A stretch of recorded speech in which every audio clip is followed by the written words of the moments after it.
When you spend years, maybe even decades, building a business from the ground up, you naturally build up this expectation of what the final finish line is going to look like. Oh, absolutely. You want the big moment. Right.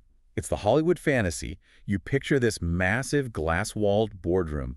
There's a mahogany table, a bunch of people in very sharp suits, maybe some expensive cigars. The champagne popping. Exactly, the champagne, and this dramatic, firm handshake as you officially hand over the keys to your empire. Yeah, I mean, we are culturally conditioned to expect a ceremony for major life events, right? A wedding has a reception, a graduation has a stage you walk across. So naturally, handing over your life's work feels like it demands a cinematic climax. But if you are a UK owner-manager right now and you're considering selling your business privately and off-market, well, we need to shatter that boardroom illusion immediately. Definitely. Because the reality of the big day completion day is usually you, sitting alone in your kitchen in your sweatpants, just constantly refreshing your email. Yeah, just waiting for a digital notification to pop up. It's very quiet. So our mission in this deep dive is to demystify completion day. We're going strictly behind enemy lines, so to speak, to look at this entirely from the buyer's point of view. Which is such a valuable perspective. It really is. We want to show you exactly what the practical reality of transferring ownership actually looks like, what the buyer is frantically doing behind the scenes, and what you can actually expect to experience on the day itself. Well, right, because the contrast between the emotional weight you carry as the seller and the incredibly quiet, almost invisible administrative mechanics transferring that ownership, it's jarring. I can imagine. It is the absolute definition of an anticlimax. And a smart buyer, they anticipate that you are sitting at home feeling a bit deflated and adrift, and they should handle the day with immense sensitivity. But structurally, that boardroom meeting doesn't exist anymore. Right. Almost 95% of deals today happen via what's called simultaneous exchange and completion. Which, that sounds like legal jargon for doing everything at the very last second. Yeah, pretty much. Because if I'm selling a house, usually I exchange contracts weeks before I actually hand over the keys. Yeah. Why is a multi-million-pound business transaction happening all at once? Well, business acquisitions are highly volatile. If you exchange contracts and then wait a month to complete, the business could fundamentally change in that window. Oh, I see. Like what? A key client leaves, the market tanks, or, staff get wind of the sale and start quitting. Right, the rumor mill. Exactly. So by doing a simultaneous exchange and completion, the signing of the contract and the actual execution of the deal happen at the exact same moment. And everything is handled remotely by the two sets of lawyers. So you aren't even in the same room? No, you won't even hold a physical pen. The documents are sent digitally, usually through something like DocuSign. Okay, so no boardroom, no pen. What about the money? Because let's be honest, that is the entire reason you are going through this grueling process. Yeah, the fun part. How does the cash actually move without someone showing up with a briefcase? So the funds transfer relies on a meticulously orchestrated sequence of electronic wires. Long before the day begins, the buyer wires the purchase funds to their own lawyer's designated client holding account. Okay, so it just sits there. Right, the money just sits there in escrow. Then, once the buyer's lawyer and your lawyer confirm that absolutely every single digital signature is in order, the buyer's lawyer pushes the button to release the funds directly to your lawyer's account. Got it. And it is only your lawyer, not the buyer, not the bank, who picks up the phone to tell you the funds have officially cleared and the business is sold. Now, I want to dig into a fascinating nuance here about where that money actually comes from. Because in a lot of these deals, the buyer is actually using the cash that is already inside your business to pay you. Yes, this surprises a lot of sellers. If I'm the seller, my immediate reaction is outrage. I'm thinking, wait a minute, that is my cash sitting in the company checking account. How can you use my own money to buy my business? It feels like a paradox, doesn't it? Almost like the buyer is pulling a fast one. But pulling that cash out yourself the day before completion is actually the worst possible move you could make financially. Really? Why is that? Well, let's say there is £100,000 sitting in the business bank account as surplus cash. If you just withdraw that as a dividend or pay it to yourself as a bonus right before selling, you are going to pay standard income tax on it. Ouch. Right. Depending on your tax bracket, the government could take upwards of 40 to 45% of that money. Which means I just lost nearly half my hard-earned cash to the tax man just for moving it into my personal account. Exactly. And that is exactly why you leave it in the business. By leaving the cash in the company accounts, the buyer simply adds that £100,000 to the final purchase price of the business. Oh, I see. Yeah, you're essentially selling them your cash. And because it is now part of the business sale transaction, that money qualifies for business asset disposal relief, what we used to call entrepreneurs relief here in the UK. Right, the tax break. Exactly. This allows you to pull that cash out as a capital receipt, taxed at a much lower flat rate of just 10%, up to your lifetime limits. Yeah. So the buyer gets the cash to help fund the deal, and you keep significantly more of your own money. It's a beautifully efficient mechanism when you think about it. That makes perfect sense, but it brings me back to the timeline of the day itself. I'm putting myself in the seller's shoes again.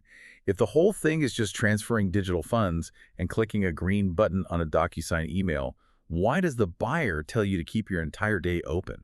That's a great question. I mean, why does it feel like this agonizing, silent wait from 9 in the morning until 4 in the afternoon? What could possibly take 8 hours if it's all just digital? Well, the delay comes from the sheer volume of legal housekeeping happening out of sight. I mean, your signature might take 2 seconds, but before anyone makes that final phone call to release those funds, the lawyers are auditing 15 to 20 ancillary documents. Like what kind of documents?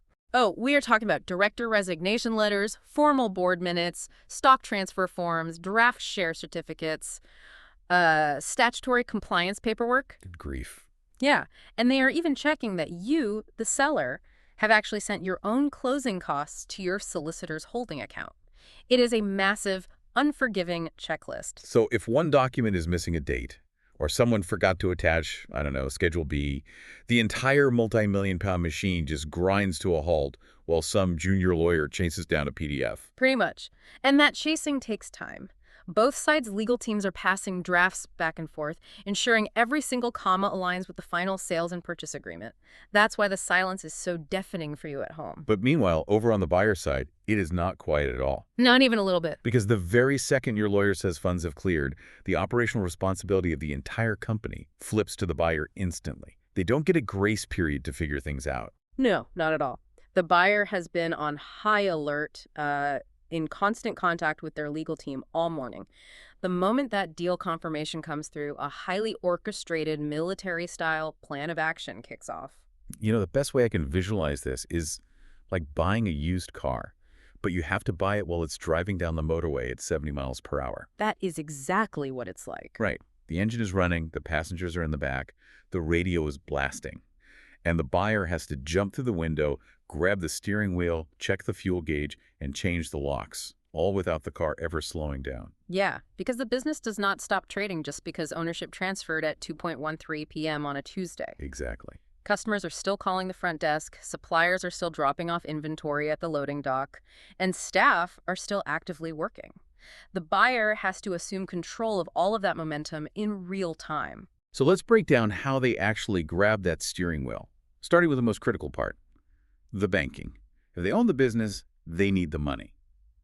But how do you get control of a corporate bank account when you literally just bought the company 5 minutes ago? Well, this is where meticulous pre-planning is absolutely vital. The buyer must immediately lock down the finances. If they haven't planned ahead, they might legally be the owner, but they will be functionally locked out of their own company's cash flow. Oh, wow. So what's the fix? Ideally, the buyer will have had you, the seller, sign a new bank mandate a week or two prior to completion. This mandate is held in escrow by the bank, pending the final legal confirmation of the sale. Because if they wait until completion day to walk into a local bank branch and say, "Hi, I own this company now," what happens? Oh, the bank will freeze everything. Yeah. They have to run comprehensive anti-money laundering checks, verify the new directors' identities, and process the onboarding paperwork. That can take days, sometimes weeks. And a business cannot survive being locked out of its own working capital for a week. No, definitely not. So, assuming the mandate was prearranged, the moment the lawyers give the green light, the buyer logs in and establishes a new financial perimeter. I would imagine the paranoia kicks in instantly. I mean, if I'm the buyer, I'm scouring that account for any recurring charges I don't recognize. Oh, they immediately change every single password associated with the banking portal. They scour the account for unrecognized direct debits or standing orders and terminate them. Right. Cleaning house. Yeah. And crucially, they cancel all old corporate charge cards, credit cards, and debit cards. If a former office manager or an old partner still has an active company debit card in their wallet, that is a massive liability. That makes total sense. So they lock it all down and have the bank issue new cards exclusively to the new management. Okay, so once that financial bleeding is stopped and the bank is secure, the buyer now has to prove to the rest of the world that they actually own the place. That means tackling the legal operations next. Right, the administrative stuff. The buyer immediately updates the official corporate records. In the UK, this means filing the changes at Companies House to officially register the termination of your directorship and the appointment of the new owners. Right. And on a purely practical, physical level, the buyer or their proxy might physically be at the premises, taking photographs of the gas, water, and electric meters just to draw a clear line in the sand for billing liabilities. You know, I noticed an incredibly specific detail in our sources about payroll liabilities that I wouldn't have even thought of. Family members. Oh, yes. Family dynamics inside a privately owned business are a minefield for a new buyer. How so? Well, if you have any family members on the payroll, perhaps a son who runs the warehouse or a spouse who helps out with bookkeeping, the buyer is going to ensure they officially exit the business on completion day alongside you. Really? But why not keep them on? If the son knows how the warehouse runs, wouldn't the buyer want that continuity? You'd think so, but it compromises the buyer's authority. It creates immense confusion for the staff if the old owner is gone, but the old owner's family is still hanging around the break room, Yeah. potentially undermining the new management or, reporting back to you. Ah, I see. The buyer needs a completely clean break to establish their own culture and operational control. Okay, so the buyer is changing passwords, they're photographing gas meters, and booting your nephew off the payroll. Yeah, pretty much. But all of that is just administrative trivia compared to the single most volatile, high-stakes part of this entire day, which is dealing with the people. Absolutely. The human element. Right, because a business is not a bank account or a tax identification number. It is a living ecosystem of human beings. And you cannot just flip an ownership switch without a flawless communication plan. Oh, mismanaging the human element is where highly lucrative deals rapidly collapse. The communication plan must be drafted word for word, agreed upon by both you and the buyer, and ready to deploy long before completion day arrives. It can't be an afterthought.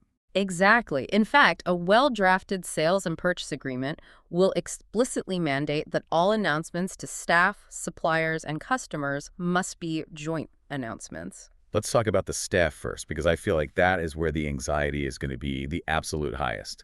People's livelihoods are suddenly in the hands of a stranger. They want to know if they still have a job and if they're going to get paid on Friday. And the payroll transition is the ultimate test of the buyer's competence on day one. If the transaction is an asset purchase, meaning the buyer is buying the components of the business rather than the overarching corporate entity, the staff are technically moving to a new employer. Right. So tax offboarding and onboarding forms, known in the UK as P45s and P46s, those must be issued flawlessly. And what happens if they aren't? Like, what if the buyer's new HR team drops the ball and delays that paperwork? The National Tax Authority, HMRC, does not wait around for excuses. If the transition isn't logged correctly, HMRC automatically flags those employees and puts them on an emergency tax code. Which means the government suddenly takes nearly half of their next paycheck. Precisely. And absolutely nothing will cause a mass exodus of staff faster than messing with their paychecks on the very first day. Yeah, that's a nightmare. Aside from the tax mechanics, the buyer also has to physically hand out letters detailing that their employment terms, conditions, and tenure remain exactly the same. I'm curious, why a physical letter? Why can't the new owner just stand in front of the team and promise that nothing is changing? Because human beings don't process information logically when they are in a state of shock. Oh, that makes sense. Yeah, when you announce the sale, the staff will be dealing with surprise, fear, and potentially anger. They won't remember a single verbal promise made in that meeting. Having the facts in black and white signed by the new owner provides a tangible anchor. It's proof. Right. It stops the rumor mill from taking over the company WhatsApp group by lunchtime. And it's not just the internal team that needs managing. The outside world has to be notified too.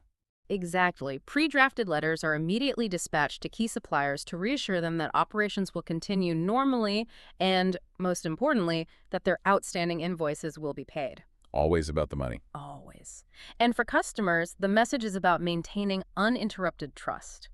Furthermore, if the business operates in a regulated sector, the stakes are even higher. Like healthcare or education. Exactly. If you run a day nursery, the regulatory body Ofsted in the UK must be formally notified the moment the deal completes. The same goes for the Care Quality Commission, or CQC, if you are selling a care home. Wow, so you can't delay that. No. There was actually a bizarre case in our source material where a seller completed the sale of her nursery but for some reason told the local press that she hadn't sold it. She claimed she had merely leased the building out. Wait, really? Why would she do that? Who knows? But the new buyer had to physically take the official Ofsted change of ownership notification to the newspaper editor to prove they had, in fact, bought the business outright. Regulators do not tolerate ambiguity. That's wild. But I have to push back on something here, though. Sure. The buyer bought the business. The money has cleared. The ink is dry. Why is it so absolutely crucial that you, the seller, are standing right next to the buyer to make these staff announcements? Why can't the buyer just send a company-wide email saying, hey, everyone, I'm the new boss, let's get to work? It comes down to the psychology of the workplace. Secretive transitions cause immense, sometimes irreparable damage. Right. Your loyal staff, the people who have worked late, skipped lunches, and built this business alongside you for years, they will feel profoundly betrayed if they just wake up one morning, find you gone, and see a stranger sitting in your office. That makes sense, yeah. And here's the profound danger for the new buyer. Those staff members cannot take their anger out on you because you've disappeared. So they direct all of that frustration, grief, and resentment squarely at the new buyer. There's a really wild example of this phenomenon in the notes when sales are kept completely in the dark. Yes. In one particular buyout where the sale was kept entirely secret from the staff until the very last second, 22 separate employees raised the exact same official grievance against the new owners on day one. 22? Are you serious? 22. It was coordinated retaliation. The grievance was copied and pasted word for word and emailed to HR. Oh, wow. Yeah. Before the new owners could even look at a spreadsheet or speak to a client, they had to sit down and conduct 22 separate, legally mandated HR grievance meetings. That is a disastrous first day. So by standing side by side with the buyer for a joint warm announcement, you act as a bridge. You smoothly pass the baton and transfer the goodwill you spent years building over to them. But because you can't just legally transfer goodwill or, how things actually run on a piece of paper via DocuSign, the relationship between the buyer and the seller doesn't usually end at 5 o'clock on completion day. It enters a completely new phase. It transforms into the handover period. Right. Most deals include a structured handover where you, the seller, agree to stay involved for a set period to transition relationships and translate your operational knowledge into standard operating procedures. How long does that usually take? Depending on the complexity of the business, this typically ranges from 6 to 9 months, though it can be as short as 3 or as long as 12. Now, I'm assuming this isn't just a polite favor. The buyer isn't just hoping you stick around out of the goodness of your heart. There are deep financial incentives tying the seller to this handover, right? Oh, absolutely. The transition is heavily financially incentivized. The handover is often tied to performance-related deferred consideration. Okay, so a payout later on. Right. This means a significant chunk of your final payout is delayed and is entirely dependent on the business remaining stable during your transition period. Beyond that, the sales and purchase agreement usually contains a very powerful clause known as the right of offset. Let's break down the right of offset. How does that actually work in reality? Think of the right of offset like a security deposit on an apartment. Let's say the buyer takes over, and on day 2, they open a desk drawer and find £50,000 in unpaid vendor invoices that you failed to disclose during due diligence. Uh-oh. Yeah. Without a right of offset, the buyer would have to hire litigation lawyers and sue you for breach of warranty to get that money back. Which sounds incredibly messy and expensive. Exactly. But with the right of offset, they don't have to sue you at all. They simply look at the deferred payout they promised to pay you next year, subtract the £50,000 to cover the hidden invoices, and keep running the business. Wow. So they just dock your pay, essentially. Exactly. It is a powerful safety net that forces the seller to be completely transparent and leaves them highly motivated to leave the business in pristine shape. Okay, let's turn all of this into actionable advice. If you were an owner-manager preparing for completion day, how do you keep it from turning into a logistical nightmare? First, get your bank mandates and signatory changes prepared and signed well in advance. Do not let banking compliance be the reason the business stalls on day one. That's a great tip. Second, clear out all of your personal items, your photos, your favorite coffee mug, your private files days before completion. Right. You don't want to be doing that on the day. Exactly. Do not be the seller awkwardly carrying a cardboard box of personal belongings through the office while the buyer is trying to make a reassuring speech to the staff. Yeah, that's not a great look. What about scheduling? Does it matter what day of the week you aim for? It matters a lot. Always schedule completion for a Monday or a Tuesday, never a Friday. Why not Friday?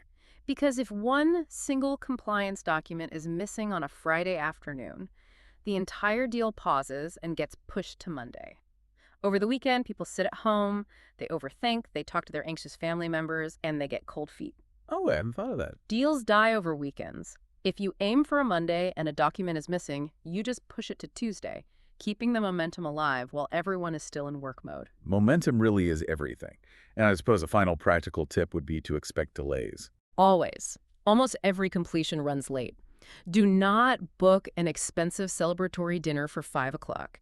Do not plan anything demanding for the afternoon. Just clear your schedule. Just accept that you will be waiting by the phone, drinking a lot of tea, and letting the lawyers work. Sounds thrilling. Now, it is important to address a common misconception that trips up a lot of sellers regarding the aftermath. Do not confuse this handover period with a consultancy agreement. I'm glad you brought that up. I think a lot of founders assume a handover period is just a polite, face-saving way of offering the seller a fake consultancy gig so they still feel important. A way to ease their ego out the door. Right, but there is a vital legal and practical distinction between the two. A consultancy agreement is an actual commercial contract for specific ongoing project work. Like what? For example, if you hold a deeply personal relationship with a massive client and the buyer needs you to actively manage that specific account for a year, that is a consultancy role. Okay, got it. A handover, on the other hand, is strictly about showing the buyer how the machine works. It is explaining the hidden day-to-day mechanics. The quirks. Yes, the quirks. The quirks of the inventory software, which supplier needs to be paid early, how to handle the temperamental air conditioning unit things they couldn't possibly figure out on their own just from reading a financial spreadsheet. Which perfectly brings us to the core takeaway of this deep dive. Completion day is the finish line of the sale. It is the exact moment the baton is passed. But the groundwork that makes it a smooth, successful crossing is laid weeks, sometimes months, before the lawyers even draft the final documents. Absolutely. You have to prepare the communication plans so your team doesn't revolt. Right. And you have to prepare the handover so the buyer actually knows how to steer the ship once you let go of the wheel. And ultimately, you have to trust the process. Knowing that while you're sitting at home in your kitchen refreshing your email, an entire legal, financial, and administrative symphony is playing out to safely transfer your life's work. Understanding the sheer volume of tasks happening on the buyer side of the table really changes your perspective. It makes the silence of the day feel far less mysterious and, honestly, entirely manageable. The quietness isn't a lack of respect for the empire you've built. It's simply the sound of a well-oiled machine doing its job. So we'll leave you with this final provocative thought to mull over today. Think about your business right now. Look around your office. Look at your daily routine. And look at your team.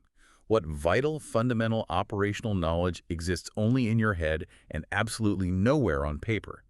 If completion day happened tomorrow morning and you just vanished into thin air, what would the new buyer physically be unable to do without you? Because figuring that out right now, well, that is the secret to a perfect handover.